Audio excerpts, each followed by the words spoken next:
이제 5가지 환상을 지금 같이 보고 있어요. 우리 7장에서 3가지 환상 봤죠. 메뚜기 환상, 불 환상, 다림줄 환상 봤고, 거기에 대한 의미가 뭔지 같이 봤어요. 8장에서 이제 여름 과일 환상을 우리가 어제 봤습니다.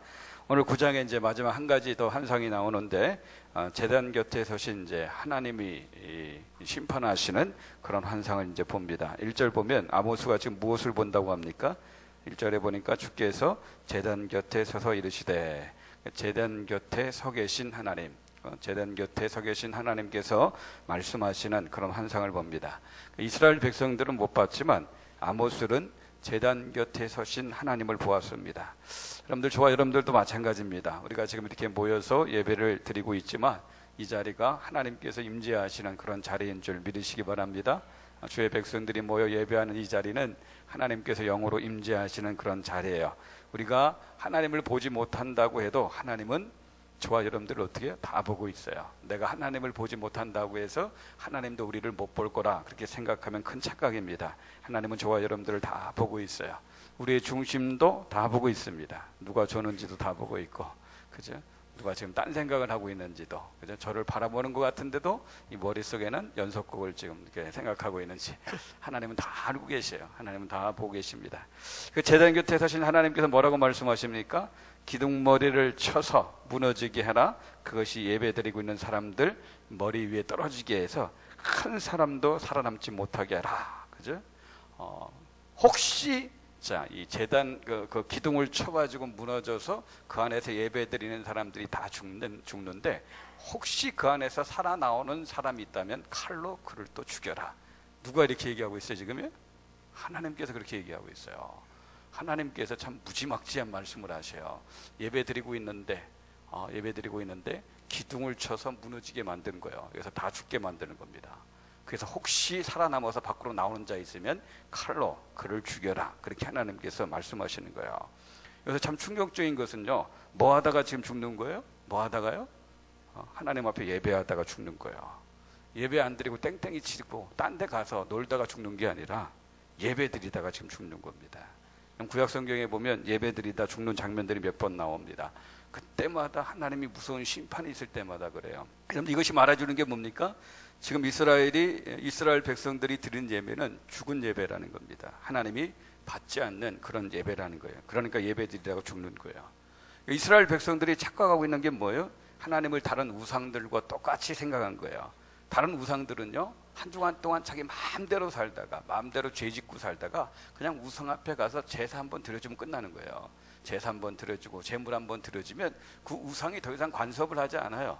그러니까 이스라엘 백성들이 하나님을 생각하는 것도 똑같이 우상 생각하는 것이 생각하는 거예요. 일주일 동안 마음대로 살다가, 죄 짓고 살다가, 욕심대로 살다가 그냥 안식일이 되면 하나님 앞에 가서 제사 한번 드려주고 제물 한번 드려주면 하나님도 뭐 괜찮게 생각하겠지, 그렇게 생각을 한 거예요. 그러나 하나님은 우상과 다르신 그런 분입니다. 그냥 예배만 드리고 제물을 드린다고 해서 좋아하시는 그런 하나님이 아니에요. 하나님이 원하시는 제물은 예배자 그 자신이에요. 예배자가 갖고 나오는 제물이 아니라 하나님이 정말 기뻐하시는 제물은 예배자 자신, 그 뭐예요? 예배자의 삶입니다. 예배자의 삶. 한 주간 동안의 그 삶을 하나님께서 가장 기뻐하시는 거죠. 그 삶이 하나님이 받으시는 예배가 될 때 그 예배자가 드리는 예배도 하나님이 받으시는 거고 그 제물도 받으시는 거예요. 여러분, 예배를 드리면 변하게 돼 있어요. 변하게 돼 있는데 두 종류로 변합니다. 정말 진심으로 하나님을 예배하는 자는 항상 좋은 쪽으로 바뀝니다. 생각도 말도 삶도 좋은 쪽으로 항상 변하게 돼 있어요. 그러나 형식적으로 예배를 드리면 안 좋은 쪽으로 계속 바뀌게 돼 있습니다. 여러분도 항상 그래요. 예배 드리면 두 종류로 변해요. 좋은 쪽으로 변하는 사람이 있고 악한 쪽으로 변하는 사람이 있어요. 뭐에 따라 다릅니까? 진실된 마음으로 예배하느냐, 형식적으로 습관적으로 예배하느냐, 거기에 따라서 달라지는 겁니다.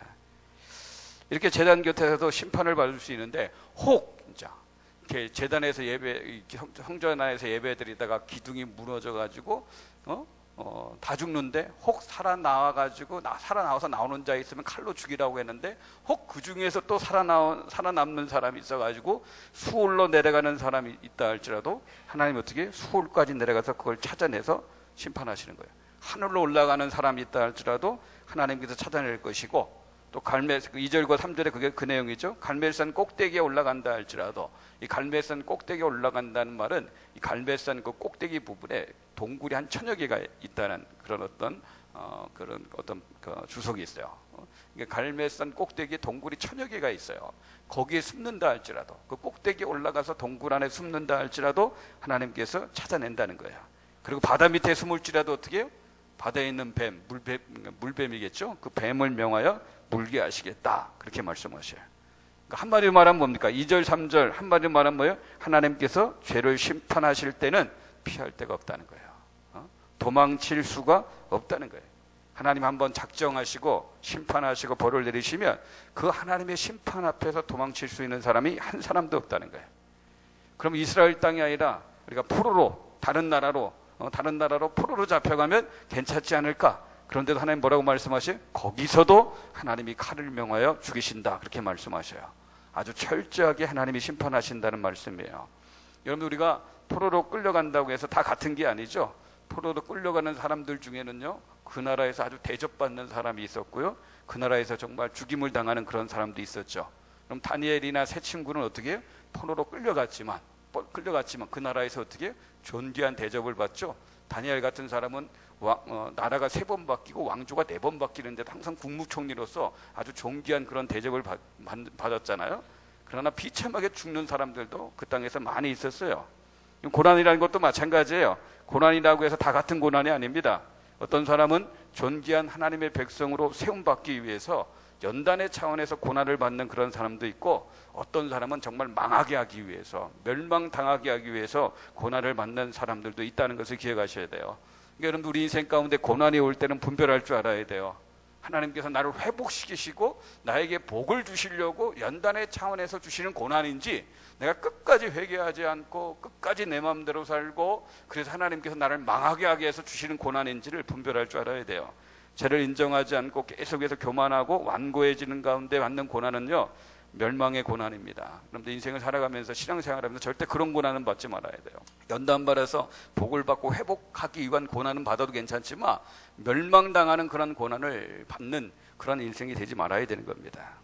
5절과 6절을 보면요, 하나님이 그렇게 하실 수 있는 이유가 어디에 있냐면 전능하신 하나님이기 때문에 그런 거예요. 전능하신 하나님이기 때문에 5절 6절을 보면 땅도 녹게 하시고 강이 넘치게도 하시고 하늘과 땅도 마음대로 움직이실 수 있다, 그렇게 말씀하고 있어요. 우리가 바닷가에 가서 바다를 보면요, 하나님께서 그 바다의 물을 다 모아 놓으신 거죠. 하나님께서 그 바다의 물을 다 모아 놓으신 거고, 그 바닷물로 하여금 한계를 딱 정해 놓으셨어요. 너 여기 이상 넘어오면 안 돼. 딱 한계를 정해 놓으셨단 말이에요. 그러니까 아무리 바다가 파도를 친다 할지라도 하나님이 정해 놓으신 한계를 안 넘어와요. 그러나 하나님이 심판할 때는 어떻게 해요? 그 바닷물의 한계를 넘어오도록 내버려 두시는 거예요. 해일 같은 게 불어가지고 폭풍 같은 게 불어가지고 심판할 때는 하나님이 정해놓으신 한계를 그 바닷물이 넘어와서 많은 사람들에게 피해를 주는 그런 일이 나타나는 겁니다. 그 모든 일을 자유자재로 하실 수 있는 분이 누구냐? 바로 전능하신 하나님입니다. 이 하나님이 심판하시면 그래서 절대 피할 수가 없는 거예요. 그럼 결국 아모스가 지금 말하는 요점이 뭡니까? 하나님의 백성이 진정으로 회개하지 않으면요, 어디로 피해도 어디로 도망가도 하나님의 진노를 면할 수 없다. 지금 그 말을 아모스 선지자가 지금 하고 있는 거야. 그럼 구약의 아하방을 한번 보세요. 구약의 아하방 보면 사람들의 눈을 속이기 위해서 평민의 옷을 입고 전쟁에 나가지 않습니까? 자기가 왕의 왕복을 입고 나가면 적군이 금방 알아보기 때문에 평민의 옷을 갈아입고 전쟁에 나가는데 누군가가 우연히 쏜 화살에 맞아 죽습니다. 그것도 갑옷 사이, 그 갑옷 그 사이 약간 틈이 있거든요. 거기 정확하게 맞아서 죽어요. 자기가 아무리 감추고 머리 굴리고 술을 쓰고 그렇게 나간다 할지라도 하나님이 심판하기로 작정했으면 그 하나님의 심판을 피할 수 있는 사람이 아무도 없어요. 뒤로 화살을 쏴도 아합은 맞아 죽게 돼 있어요. 실수해서 돌을 떨어뜨려도 아합은 맞아 죽게 되어 있는 겁니다. 그럼 요나를 보세요. 불순종하고 죄짓고 도망가서 뱀위창에 내려가 가지고 잠을 자도 어떻게 합니까? 찾아내지 않습니까? 찾아낸단 말이야. 고백하게 만든단 말이에요. 여러분 그 하나님의 불꽃 같은 눈길을 피할 수가 없다는 사실을 기억하셔야 돼요. 그러므로 회개하고 돌이키지 않은 한 어느 누구도 이 하나님의 무서운 심판에서 도망칠 수 있는 사람은 한 사람도 없는 겁니다. 그런데도 이스라엘 백성 중에 어떤 사람들은요, 그래도 우리는 택한 백성인데 아무렴 하나님께서 우리를 버리시겠나, 그렇게 생각하는 사람들이 있었던 것 같아요. 그러니까 하나님 뭐라고 말씀하셔요? 7절에 보면 너희들 애굽에서 구원받은 것만 생각하는데 너희들만 그런 게 아니라는 거예요. 블레셋도 갑돌에서 노예 생활하다가 내가 건져줬고, 아람 사람도 기르에서 노예 생활하다가 건진받았다. 우리 식으로 말하면 어떻게 해요? 대한민국도 일제 압제에서 고생하다가 내가 그들도 건져줬다. 그런 말을 지금 하는 거예요. 너희들이라고 해서 특별한 게 없다. 애굽에서 건진받았다고 그 한 가지만 갖고 너희들이 특별하고 생각하지 말아라. 내가 블레셋도 건져줬고 아람도 건져줬고 대한민국도 건져줬다. 그렇게 하나님께서 말씀을 하시는 거예요. 중요한 건 그게 아니라는 거예요. 중요한 건 그게 아니라 8절 말씀대로 너희들이 범죄한 나라냐 아니냐, 이게 중요하다는 거예요. 범죄한 나라면 선택한 백성일지라도 하나님께서 반드시 심판하신다. 그 말씀을 지금 어떻게 하시고 있는 겁니다. 하나님이 범죄한 나라 심판하시는데 어떻게 심판하신다고 합니까? 9절 말씀 보세요. 체질하듯이 심판하시겠다고 그래요. 체질하시지. 그러니까 체질을 통해서 알곡과 가라지를 이제 갈라내시는 겁니다. 그럼 어떤 사람이 알곡입니까? 자기의 죄를 깨닫고 깊이 겸손하게 회개하고 하나님 앞에 돌아오는 사람들이, 그 사람들이 알곡이에요. 그런 사람들은 체질을 통해서 걸러내십니다. 이들이 바로 하나님 나라의 새로운 역사를 만들어갈 그런 남은 자들이 되는 겁니다. 이렇게 말씀하시는데도 꼭 엉뚱한 소리 하는 사람들이 있어요. 10절에 보면 화가 우리에게 미치지 않는다, 칼이 우리에게 미치지 않는다, 그렇게 말하는 사람이 있는데 그들 위에 화가 미칠 것이고 그렇게 말하는 그들 위에 칼이 임할 것이다. 하나님 그렇게 말씀하십니다. 자신들은 하나님 백성답게 살지 않으면서 우리는 하나님의 백성이니까 절대 하나님이 벌하지 않으실 거야, 우리는 하나님의 백성이니까 하나님 우리를 사랑하실 거야, 하나님 우리에게 복을 주실 거야, 그것만 생각하고 있는 거예요. 근데 여러분들 우리가 알아야 될 것이 있어요. 하나님은 우리를 무조건적으로 사랑하시되 조건적으로 사랑하십니다. 말이 좀 그렇죠? 하나님 우리를 무조건적으로 사랑하시되 조건적으로 사랑하셔요. 여기 무조건적으로 사랑하신다는 말은 신분이나 성별이나 인종이나 조건에 상관없이 모든 사람들을 사랑하시고 모든 사람들이 하나님의 은혜 안에 들어올 수 있다. 이 면에서는 하나님 무조건적으로 사랑하시는 거예요. 그러나 일단 무조건적으로 하나님의 은혜 안에 들어온 사람들은 그 은혜에 감사하면서 말씀대로 살아야 되는 거예요. 은혜 안에 들어온 사람들이 말씀대로 살지 않으면 하나님이 퇴출시키는 거예요. 그게 이제 조건적으로 사랑하시는 거예요. 그 조건적으로 사랑하는 게 바로 그 사랑입니다.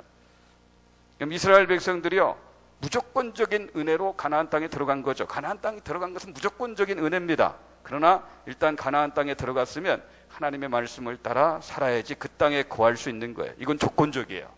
그러니까 무조건적인 은혜로 가나안 땅에 들어갔지만 그 땅에서 하나님의 복을 받고 살기 위해서는 하나님 말씀대로 살아야 돼요. 거긴 조건이 따르는 겁니다. 그럼 그렇습니다. 누구든지 무조건적인 은혜로 우리가 하나님의 자녀가 될 수 있습니다. 그러나 일단 하나님의 자녀가 되었다면 반드시 말씀을 따라 살아야 되는 거예요. 그래야지 어떻게 복을 받아 누릴 수 있는 겁니다. 그런데 이스라엘 백성들은요, 말씀대로 살지 않으면서, 하나님 백성답게 살지 않으면서, 그래도 나는 하나님의 선택한 백성인데, 하나님이 사랑하는 백성인데 괜찮겠지, 내가 죄를 짓고 살아도 하나님이 사랑하는 백성인데 괜찮겠지, 그런 잘못된 신앙관을 이스라엘 백성들이 갖고 있었던 겁니다. 그리고 이제 11절에서 이제 마지막 15절까지 보면 하나님께서 다윗의 무너진 장막을 다시 세울 것을 이렇게 말씀하고 있어요. 11절 12절에 보면 하나님께서 다윗의 무너진 장막을 다시 세우시는데, 그때는 이제 에돔의 남은 자, 여러분 에돔이 누굽니까? 에돔이 누구예요? 이스라엘 백성들을 가장 괴롭혔던 족속이에요. 철천지 원수관계입니다. 그런데 그런 원수들인 에돔과 다른 모든 만국에 있는 이방인들이 다 함께 하나님 앞에 나오게 될 것을 말씀하고 있어요. 그리고 그날이 얼마나 풍성한 날인지를 설명하기 위해서 그럼 13절 14절 보세요. 여호와의 말씀이니라, 보라 날이 이를지라, 그때 파종하는 자가 곡식 추수한 자의 뒤를 이으며 포도를 밟는 자가 씨 뿌린 자의 뒤를 이으며 산들은 단포도주를 흘리며 작은 산들은 너구리라. 내가 내 백성 이스라엘이 사로잡힌 것을 돌이키리니 그들이 황폐한 성읍을 건축하여 거주하며 포도원을 가꾸고 그 포도주를 마시며 과원들을 만들고 그 열매를 먹으리라. 무슨 말입니까? 여기 보면 추수하자마자 또 씨를 뿌린다는 거죠. 추수하고 나서 몇 달 쉬고 나서 씨를 뿌리는 것이 아니라 추수하자마자 또 씨를 뿌리는 거예요. 추수가 끝날 때가 되면 이전에 뿌린 씨가 또 추수할 때가 돼서 또 추수하고 또 씨 뿌리고, 계속해서 무슨 말이에요? 추수가 끊어지지 않고 계속 추수하고 취수하고 추수하는 것이 이어진다는 거예요. 포도주도 마찬가지예요. 씨를 뿌리자마자 이미 이전에 뿌린 씨 때문에 포도주를 만들어야 되는 거예요. 이 포도주를 만들고 그 포도주를 또 다 마실 동안 또 뿌려진 씨앗을 통해서 또 포도가 또 맺혀져서 포도주를 또 만드는 거예요. 무슨 말입니까? 포도주가 끊어지지 않고 계속해서 만들어진다는 거예요. 그래서 산마다 언덕마다 포도주가 흘러넘치게 될 것이다. 그렇게 말씀하셔요. 이 말은 뭐예요? 계속해서 풍년 계속해서 하나님께서 회복시켜 주시고 계속해서 엄청나게 많은 것들을 주시겠다는 그런 약속이에요. 이 놀라운 축복이 언제 이루어집니까? 이 놀라운 축복이 언제 이루어져요? 다윗의 무너진 장막이 다시 세워질 때. 그럼 그때가 언제예요? 다윗의 무너진 장막이 다시 세워질 때가 언제입니까?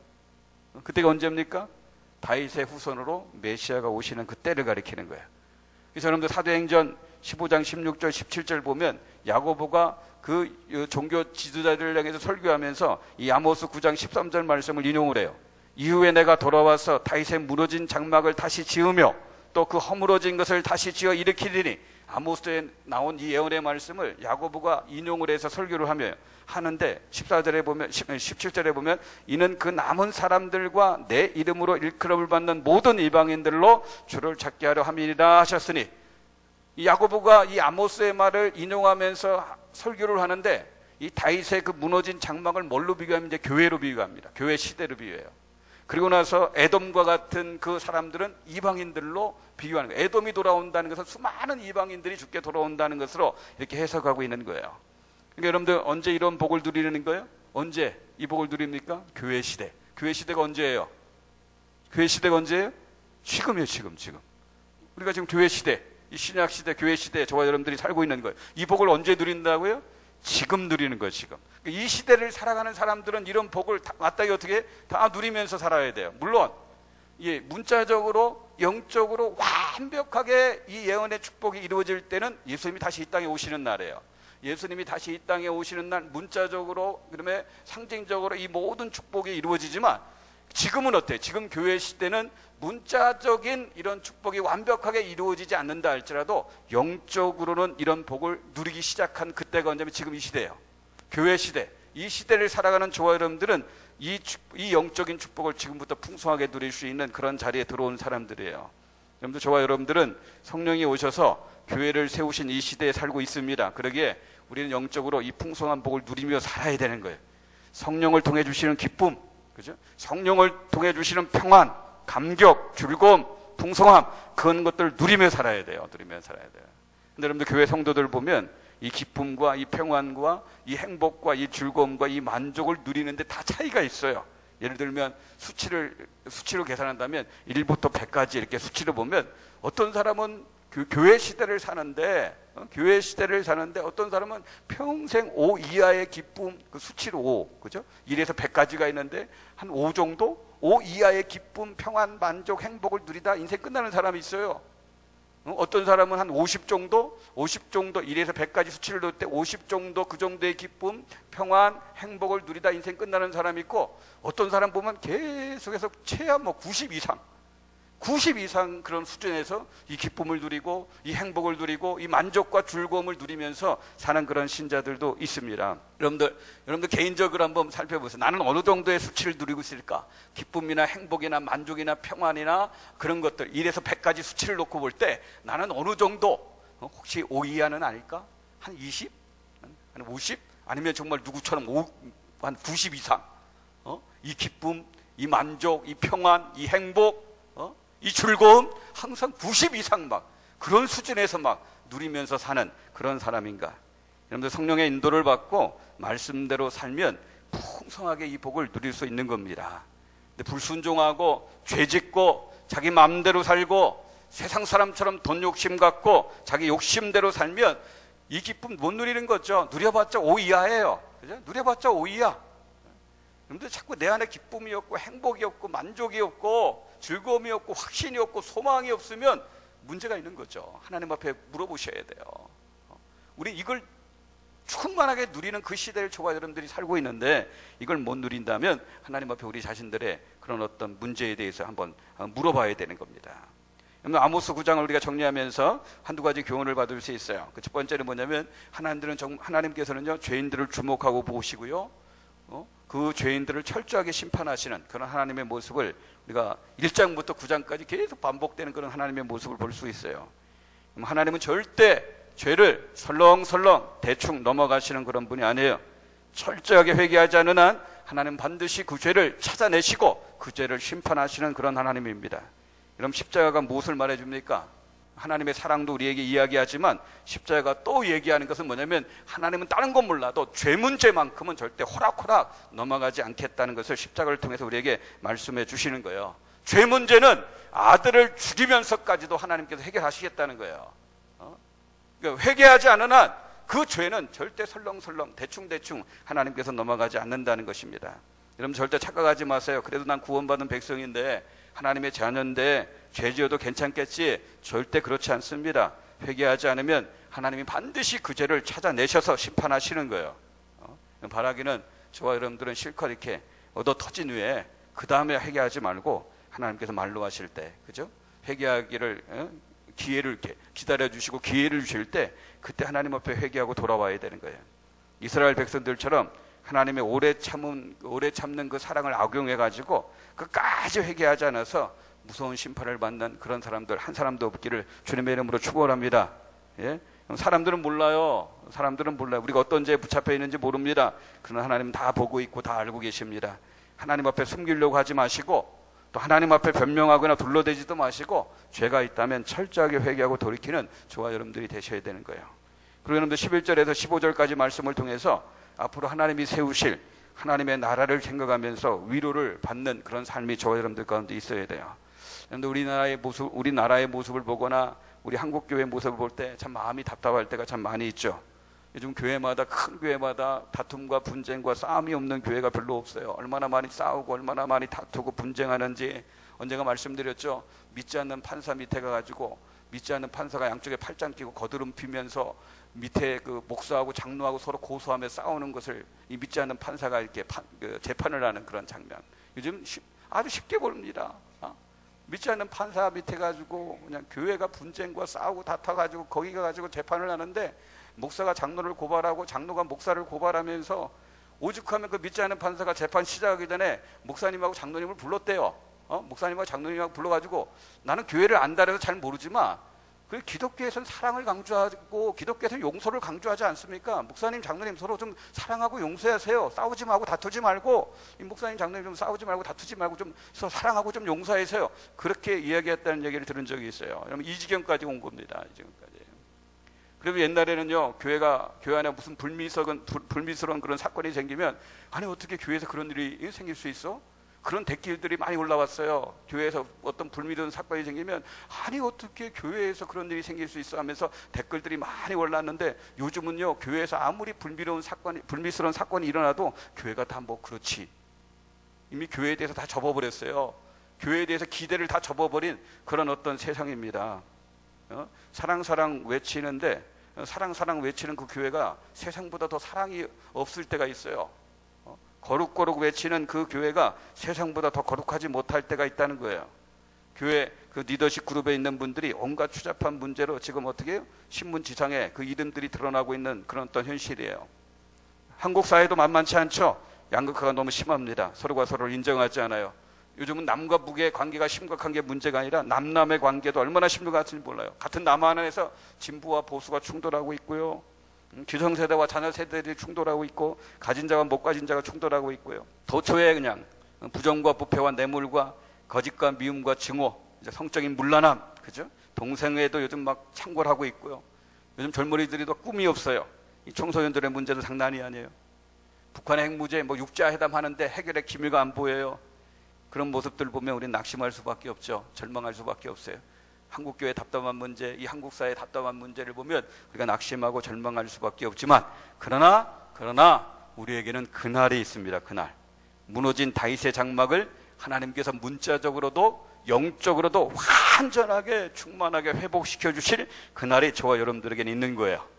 영적으로 육신적으로 완전하게 풍성하게 다시 회복시켜 주시는 그날, 우리에게는 그날이 있는 겁니다. 그래서 우리는 이 땅에 살면서 참 모순 가득한 이 땅에 살면서 온갖 거짓과 죄악이 판을 치는 이 땅에 살면서 하나님께서 이 땅을 완전히 새롭게 하셔서, 그죠? 이 땅에 있는 모든 것들을 완전 새하늘과 새 땅과 같이 새롭게 하실 그 날을 우리가 바라보면서 그때까지는 어떻게 돼? 저와 여러분들이 이 땅에 살면서 절대 이 땅에 물들면 안 되는 거예요. 이 땅의 죄와 거짓된 부정부패 그런 어떤 이 세상의 어떤 방식에 오염되면 안 되는 거예요.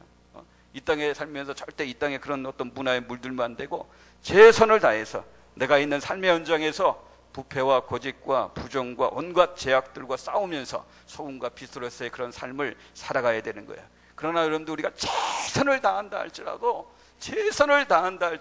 이 땅은 어떻게 돼요? 계속해서 부정과 부패와 죄의 그런 세력들이 창궐하게 될 겁니다.